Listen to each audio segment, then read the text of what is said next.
दोस्तों, एक बार हुजूर सल्लल्लाहु अलैहि वसल्लम की खिदमत में एक खातून रो रो कर हाजिर हुई और करीम महबूब से अर्ज करने लगी, हुजूर में गलती कर बैठी, मुझसे जिना हो गया, मुझे पाक कर दे।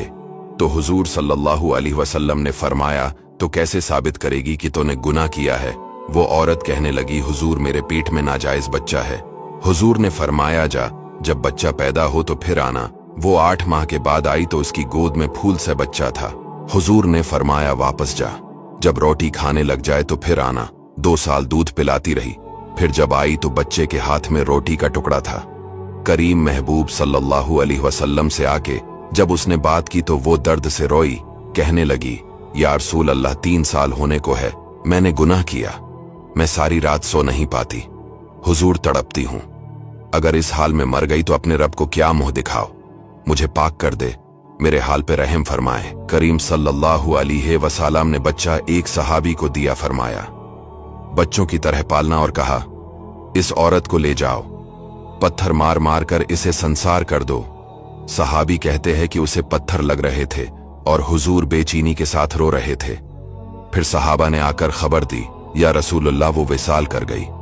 हजरत इंस बिन मालिक कहते कि हुजूर ने फरमाया, इसे गसल दो और कफन पहनाओ, और जब जनाजा तैयार हो जाए तो मुझे खबर कर देना। हजरत इंस बिन मालिक कहते कि गसल हुआ, कफन हुआ, और जब जनाजा तैयार हुआ तो हैरान हम तब हुए जब हुजूर ने फरमाया, सफ़े बनाओ, मैं खुद जनाजा पढ़ाऊंगा। जब सरकार ने जनाजा पढ़ाया तो एक शख्स खड़ा हुआ और कहने लगा, हुजूर, इस मलून का जनाजा जिसने नाजायज बच्चा जना है। हुजूर ने फरमाया, खामोश हो जाओ, तुमने गुनाह देखा है, उसका एहसास नहीं देखा, तुमने गलती देखी है, उसकी तौबा का अंदाज नहीं देखा। और हुजूर सल्लल्लाहु अलैहि वसल्लम फरमाने लगे कि इसने तो ऐसी शानदार तौबा की है कि अगर मैं अपनी सारी उम्मत में बांट दो तो अल्लाह सबकी मगफरत फरमाएगा। और हुजूर सल्लल्लाहु अलैहि वसल्लम फरमाते हैं कि जब कोई बंदा तौबा करता है कि या अल्लाह मैं भूल गया था, और फिर वो तौबा करता है तो रब उसकी तौबा को फौरन ही कबूल करता है।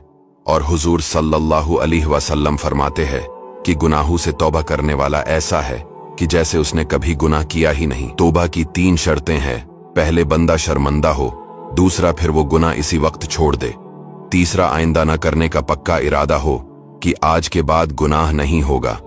अगर इंसान गुनाह कर ले, फिर तौबा कर ले, फिर गुनाह, फिर तौबा, तौबा छोड़ना नहीं है। शैतान कहता है तो बार बार तौबा करता है, तौबा का क्या फायदा है?